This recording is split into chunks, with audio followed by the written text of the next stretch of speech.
To say I had very little control over my TBR this month, I am pleasantly surprised by the amount of 5-star reads that I had.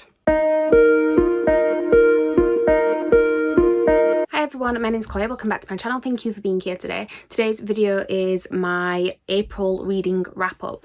So if you watched my TBR video for April, you will know that I actually didn't really pick any of the reads for this month. There are a couple because I did read some that weren't on my TBR, but for my main TBR, I let my friends decide, or let my friends and TBR Mash decide, because it was the year anniversary of both my channel and my TBR game. So what I did is I asked my friends to pick 2 books, one that they honestly thought I would love and one that they just wanted me to read regardless of if they thought I would like it or not.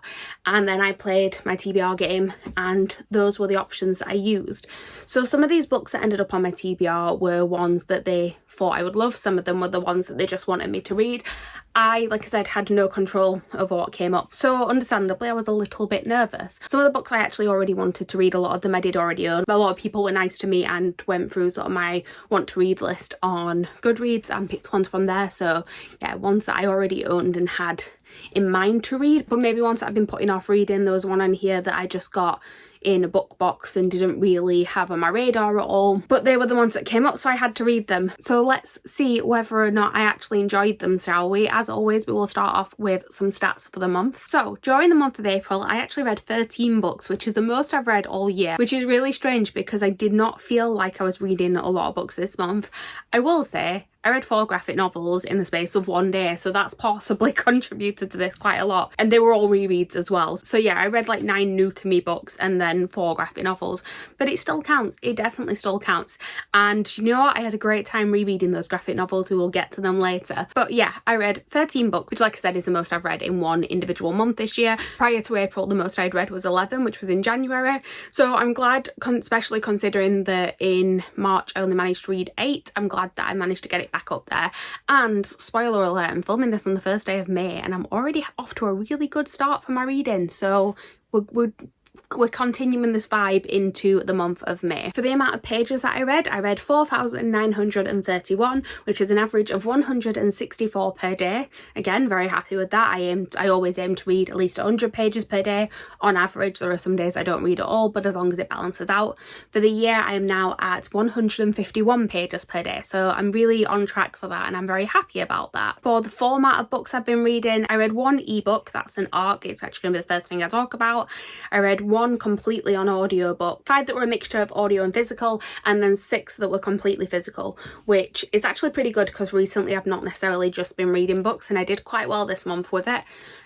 I think some of that was because I couldn't get the audiobook for some of these, and also obviously the graphic novels as well, but still I'm quite glad that I did actually manage to read some books physically this month. For the age range, we have 1 middle grade, which I don't read a lot of middle grade, so that's always unusual for me, 7 young adult and 5 adult books. Pretty even split. Again, the young adult is definitely skewed because of the graphic novels. We all know what graphic novels I'm talking about. Heartstopper came out this month. I of course had to reread them.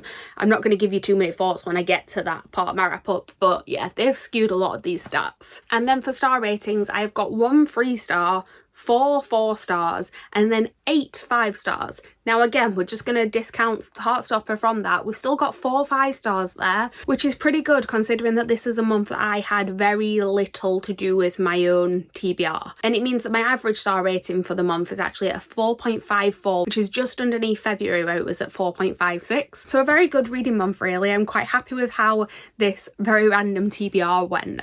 But let's stop rambling now because I feel like I am. Let's just talk about the books that I read during the month of April. So the first book that I read, I actually did start in March, but I wasn't able to finish it. It wasn't on my sort of regular TBR Mash TBR, so I ended up just carrying it over so that I could finish that TBR Mash TBR from March.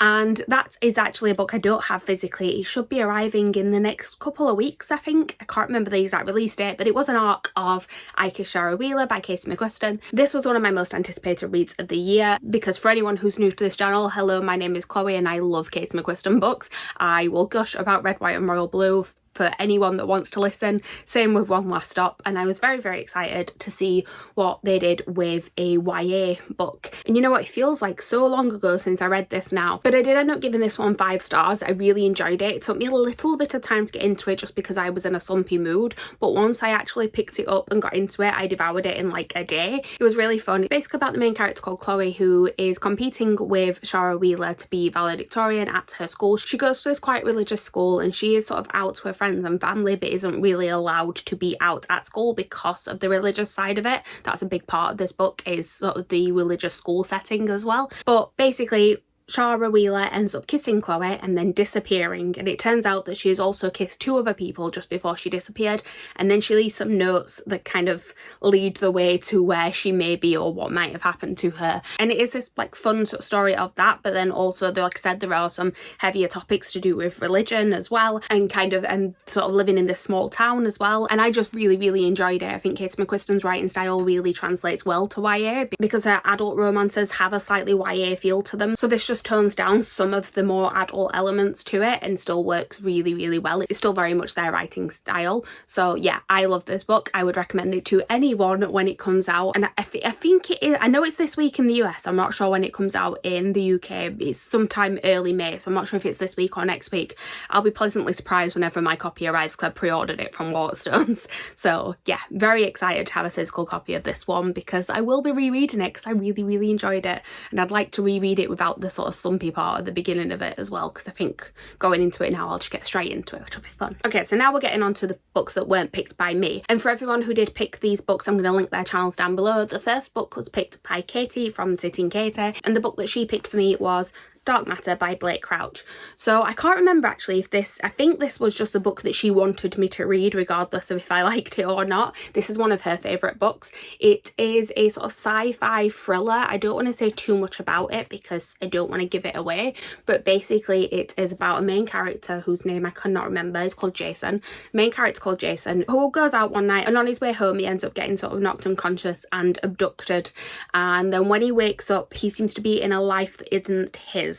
Like, it's his body and people recognize him, but he doesn't recognize the life itself. And then it kind of goes from there. I gave this one 4 stars. I think I liked the concept more than the execution. It was very intriguing. I read it quite quickly. I didn't want to put it down, but I felt like I would just wish it would have gone like a little bit more like full sci-fi adventure with it. It leaned a little bit more towards the thriller side than the sci-fi side, and I think I would have preferred the sci-fi side a little bit more. But I did really, really enjoy it. The writing style in this is a bit strange. The author kind of doesn't write in full sentences. It's a lot of like very short sentences and individual paragraphs, which was a little bit like weird to get into, but that did make it read really, really quickly. So yeah, not a new all-time favourite, but I'm very glad I've read it. It is one that I've kind of looked at for a while but not actually read. I ended up picking this up from my library because I wasn't sure if I'd want to keep it. And yeah, glad I read it. Not an all-time favourite, but very, very glad I read it, and thank you to Katie for picking this one for me. So the next book that I read is the start of a trend, because if you watch my TBR you'll know that one person picked a lot of the choices because her name just kept coming up over and over again, and that is Jem from Bookish Gems. Again, linked her channel down below, and she actually gave me 3 choices because she couldn't just pick 2. So she gave me, I think, 2 books that she thought I would really like, and then 1 book that she just wanted me to read. The reason she gave me 2 that she thought I would really like is that she was worried that someone else would pick one of them and she didn't want me to not have an option. So this is the second option she gave me, but I still put it on the game anyway, and it did end up coming up, and that is The Stormcrow by Caitlin Josephson. So I've had this one for a while because this is actually an arc that came in Fairy Loot. Yes, Fairy Loot, apparently, according to the bottom. And this was years ago. This was when I like very first subscribed to Fairy Loot. And it's the first in a duology. It is about this world where there are these elemental crows. And then one day the kingdom gets attacked by another empire and they end up killing off all these crows. And then a little while later, the main character ends up in this arranged marriage to one of the princes of the sort of invading kingdom. And on the way to travelling to that kingdom, she ends up finding an egg for one of these crows and starting up a little bit of a rebellion. And I did enjoy this one. I gave it 4 stars. It wasn't, again, like an all-time favourite. I do want to carry on with the series. I want to see where it goes. There were some things that were done particularly well in this, like there was a lot to do with grief. The main character deals with bereavement in this, and the way that that was handled was really, really good. When I got further into the book, I really started to get into it to the point where I was like, okay, I'm going to need to see what happens. So I will be reading the sequel. It just did feel like it was a lot of setup. It was a lot of sort of waiting around for this egg to hatch so that things can then happen in the second book. So I'm intrigued to see what the second book's like. That could be like a really fun action-packed adventure. This one just took a little bit of time for things to happen. It was just a lot of, okay, I'm at this kingdom and I'm going to keep sneaking away to see what's happening with this egg, and then come back and then go away and sneak and see what happens with this egg again. And you're just waiting for an egg to hatch. It gets a little bit slow. But like I said, very, very excited to see where it goes, and happy that I have now finally read this, because like I said, it's been on my shelf for ages. This was actually on my These Books Will Self-Destruct TBR as well. So I've actually read one of those now. I think it's the first one I read, and I made that video in September. So I'm running out of time to read them because I've given myself a year. So at least I've read one of them now. So carrying on with the gem, we have got the book that she wanted me to read regardless of if I would like it or not. She actually picked one that I was very excited to read. I went and bought this before I filmed my TBR because I was just like, yes, I will read that. It is Big Damn Hero, which is a Firefly book. So Firefly, for anyone who doesn't know, is a sci-fi TV series. It is about sort of a ragtag crew on a spaceship who do sort of odd jobs that are slightly criminal to make their way in the world. And I love this TV series so much. It only lasted 14 episodes and a film, and it's one of my favourite TV series ever. I really want to rewatch it as soon as possible, especially after reading this. I gave this one 4 stars. It reads like an episode of the TV show, definitely. My only issue with it is that because it is a novelisation of a TV show, they have to do those sort of info dump things to kind of catch you up on where you're at. And I'm like, I know this TV show inside out. I don't need those bits. So that just threw me out of it a little bit. But I did really, really enjoy it. I have heard that apparently the second one is even better than this one. Gemma's just finished reading it and she said that she liked the first one, she loved the second one. And I do actually now have the second one, so I'm excited to carry on with this series. I don't often read novelisations of film and TV stuff because sometimes it's not that great, but this was actually just a really good quality book, separate from it being one of my favourite film and TV series of all time. Again, thank you to Gem for picking this one for me. We're going to take a slight break from the Gem pick TBR now, but we will get back to it because the next one that I read off in my main TBR was also a Gem pick. But like I said, in the middle of the month, Heartstopper came out. So of course I reread all 4 graphic novels. I'm not going to talk about these because you all know it's about Nick and Charlie. They meet at school, they fall in love. It's just about their relationship. The first 2 are kind of the relationship developing. The 3rd and 4th one start to deal with heavier topics to do with mental health and particularly eating disorders. And I absolutely adore this graphic novel series. It's one of my favourite series of all time. I love anything that Alice Oseman writes. This is a 5-star series. You've heard me talk about it enough. Of course it was a 5-star series again. I have made a whole video about how much I love the TV show now as well. And if you haven't read the graphic novels, if you haven't watched the TV show, I don't know what rock you are living under. Please go and read them immediately. Thank you. So, on to the last book that Jem picked for my TBR. This one I was really excited for because I have been wanting to read this book for absolutely years. I have no idea why I haven't, because I've owned it for years. I don't know. I honestly have no reason for not picking it up. I just never did.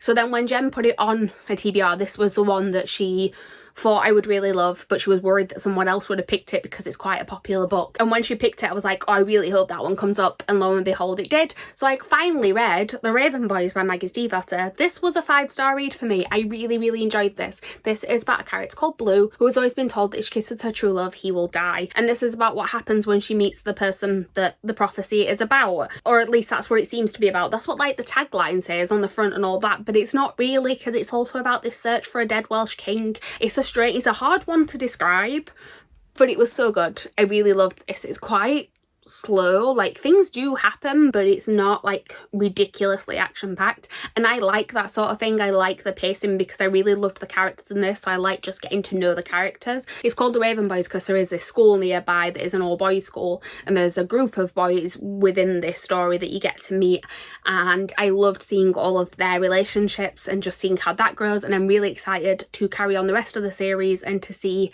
how it all comes together from here, because these characters now have my heart. And yeah, I also have already got the second one for this, and I'm really excited to carry on with it. I haven't put it on my May TBR, and my May TBR is very ambitious, but if I get a chance, I might end up picking it up. I might just feel the urge to pick it up halfway through the month because I really liked this book. So again, thank you, Jem, for picking this. I've talked about all three of her options now. This was definitely my favourite of the ones that she picked, so thank you. So next up we have one that was one of the options that somebody picked, but it was actually one that I picked myself to read this month. Basically on TBR Mash, the prompt that came up for Mash was Shack, which is a book that you've been putting off.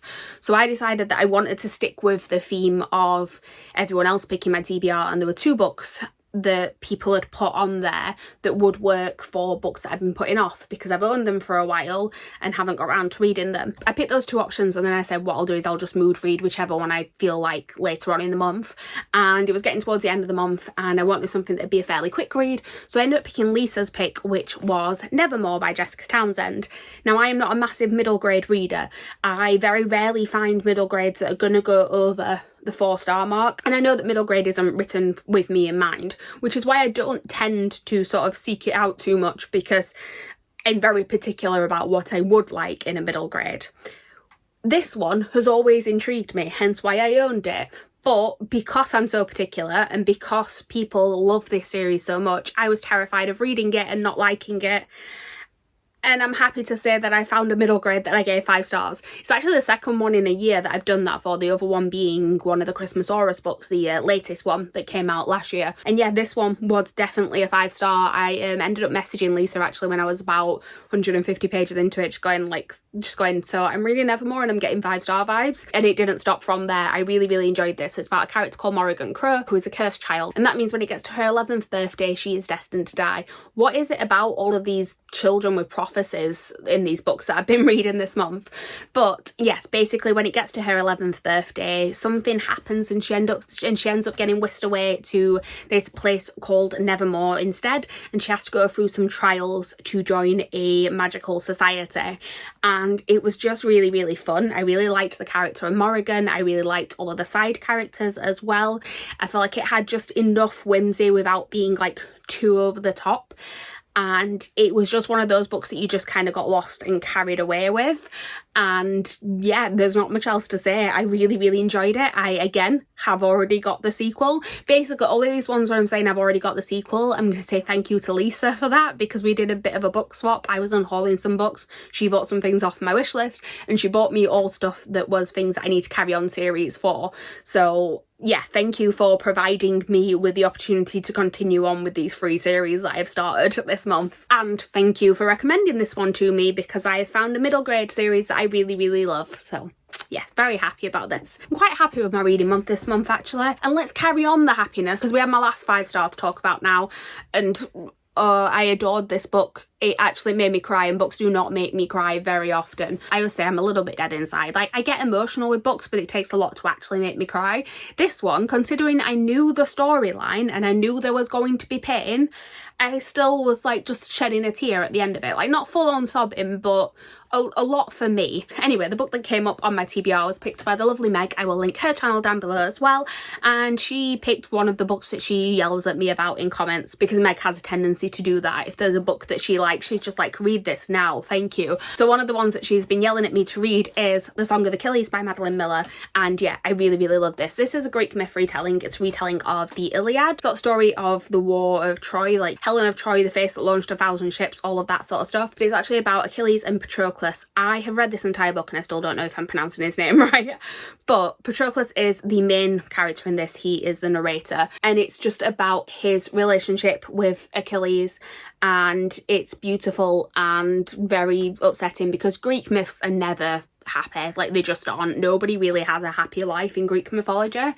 But like I said, I knew the storyline of this, not the complete ins and outs of it, because there are different interpretations of it, obviously, but also like a lot of my knowledge of this particular story was from the film Troy, because I used to have an Orlando Bloom obsession, so I watched that a lot as a teenager, and their storyline in that is very different from what it is in here. But I knew like the basics of like who's gonna live, who's gonna not, because characters die throughout this book.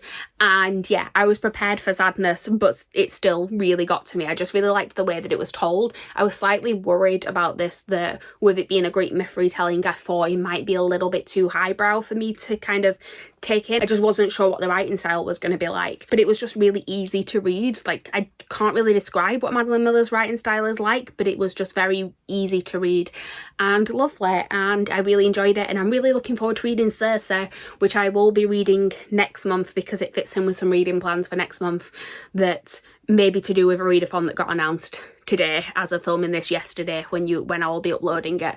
But yeah, Circe fits in with that, so I'll be reading that one next month, and I'm really excited now because it's making me feel justified in buying the special edition box set from Illumicrate, even though I'd not read either of these books yet. Okay, we have 2 more books to talk about. I have one that I didn't love as much as all the rest of the books I read this month. As you will see, I had all sort of 4 and 5 stars and everything was going great. And then I had one book that I didn't love, and I kind of hate this because obviously I didn't pick it myself, so I feel bad not enjoying something. But I will say that I can understand why people like this book. It just wasn't a book for me. So this is a book that was picked by Ashley from Ashley's Media Addiction. And actually I was really excited to see what Ashley picked, because I feel like we don't necessarily have the most similar reading tastes. So I kind of wanted to see what she picked. And I went into this one optimistic, because I had heard about this book before and it was sort of vaguely on my radar, and I thought it would be something I enjoyed, and at the start of it I was enjoying it, but unfortunately as it went along I just got a little bit lost.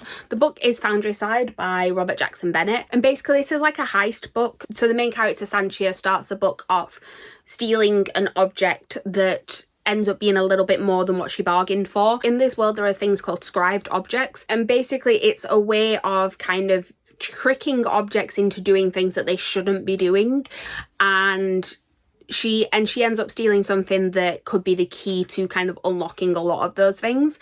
And it's hard to explain the rest of it without really going into it. But I did enjoy parts of this. I actually enjoyed the world and the setup. And there's one particular character in this called Clef that I really enjoyed. Like, they were just quite sassy throughout it. I really enjoyed. I was listening to the audiobook, and whenever that character was speaking, it was a fun time. My issue with it, a lot of it, was the way that the world building was done.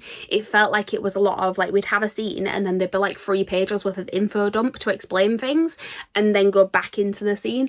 And I just couldn't take a lot of it in because of the way the world building was done. When the story was happening, I was fine with it, but it just felt like there was so much information that needed to be thrown at you, and you did need to know it. But I don't know how I would have done it to make it something that I enjoyed more, but I just didn't enjoy the execution of it. So I ended up giving it 3 stars. If I was rating purely on enjoyment, I probably would have gone lower. I probably would have said 2 stars. But because there were elements of this world and of the characters that I enjoyed, and I can see why people would enjoy this book, I gave it a 3 because it's more just not gelling with me rather than it being a bad book, if that makes sense. I don't know. I tried to explain this one in my blog and I did the same thing. I just kind of got lost of explaining what my rating was exactly, but it was okay. It's not a me book, and I won't be continuing on with this series. So the last book that I read, I technically finished on the 1st of May, but we're not going to talk about that because I literally had 40 pages left to read this morning. But that is the latest Robin Hood book that I needed to read. Is Dragon Keeper. This is the first book in the Rainwell Chronicles, which is the 4th series in the Realm of the Elderlings as a whole. I obviously can't tell you too much about the synopsis of this one because we are so far into it now, but basically this one is about dragons that have come about earlier in the series and a group of people who are tasked with helping them. And I actually enjoyed this one a lot more than I thought I would. I gave it a 4 stars, which is lower for me for Robin Hood. Most Robin Hood books are 5 stars. This is only the second one that hasn't been a 5-star read. But the reason for it not being a 5-star read is actually nothing to do with Robin Hood's writing. It's nothing to do with the story. It's to do with the publishing. So basically this should have actually been combined with the next book in the series. Robin Hobb wanted to do, I believe, another trilogy, and the publishers just wanted something out quicker, so they ended up sort of chopping it up differently, hence why this one is a quartet rather than a trilogy. And what that means is that this kind of builds up to not very much happening. Like, normally Robin Hobb books are quite slow, but there is something that happens at the end that kind of is a bigger event, or at least like some sort of big reveal or something like that. This one doesn't really have that. Like, there's stuff that happens at the end, but it feels like it's still very much a middle of a book. And that's the only reason why I didn't give it 5 stars, is because the pacing was off. So it was literally on core pile. It was the plot part of it had to be less because it didn't have that sort of big plot device at the end of it, and it was 1 point off of being a 5-star. So I did really enjoy it. There's some new characters in here that I liked. There's some old characters coming back into it that I'm really happy to see again, because it is tying more together with the second series, the Life Ship Traders, and I'm excited to see some of those characters again. And yeah, I did actually really like this one more than I expected to, and I'm excited to see where the series goes. I think if I read all of the series in one go, it'd be like a 5-star story potentially, but I do think that because of how it's broke up, it's going to be a 4-star series, but still a very good series. It's Robin Hobb, so I'm still loving it. So that is everything that I read during the month of April. I feel like I've been rambling for a while in this video, but yeah, it was a strange reading month in that I honestly had no idea what to expect going into it, but I actually enjoyed a lot of things. I have some new favourites, some new series to read, and I'm very happy about it. So thank you guys for watching. Please like, comment, subscribe, all that good stuff down below. Let me know what your favourite reads were in the month of April, and I will see you guys soon with a new video. Bye.